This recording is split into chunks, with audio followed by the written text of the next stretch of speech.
Hi, I'm Dr. Kelly Starrett, and I want to talk to you about a serious problem, a problem that men have been unjustly blamed for a long time. And what am I talking about? I'm talking about the concept of manspreading.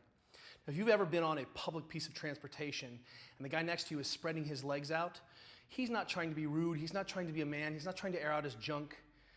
What he's trying to do is trying to create stability in the spine. Now, mansplaining is the concept of explaining something as a man would to a woman as if she didn't have a brain. So it's really a diss on me. But I'm going to take a minute and explain manspreading about mansplaining, manspreading. So hang out with me.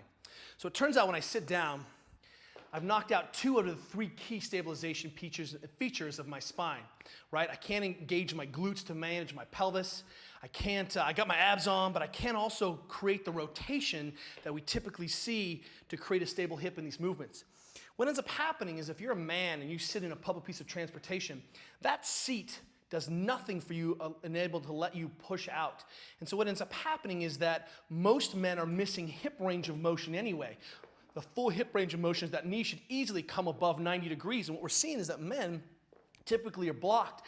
So you end up in a seat with a little bit of curve that puts your knees above that 90-degree range of motion. And subsequently, what you feel in your lumbar spine is you start to feel tilting back. And so now you're sitting in this little dish-shaped seat.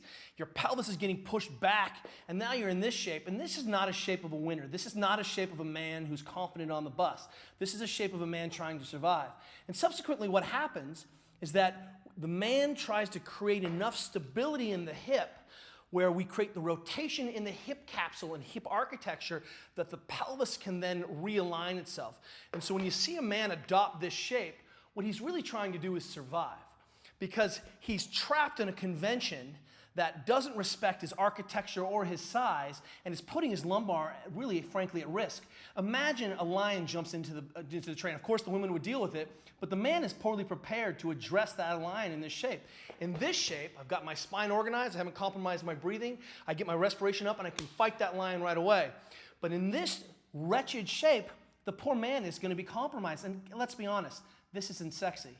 Posture is just a prissy word for position, and this posture is terrible. When you see a man engaged in manspreading, it's not about adopting some macho position. It's really, let's be honest, it's a sensitive iteration of trying to sit in lotus position, which allows my hip architecture to engage itself fully so that my pelvis is in a good position and I can achieve a balanced, integrated shape, one of harmony, where I can look out the domain of the public transportation and be happy. So what you're seeing is that the knees out is not rudeness, it's a survival mechanism. That's manspreading, and I shouldn't have to mansplain that.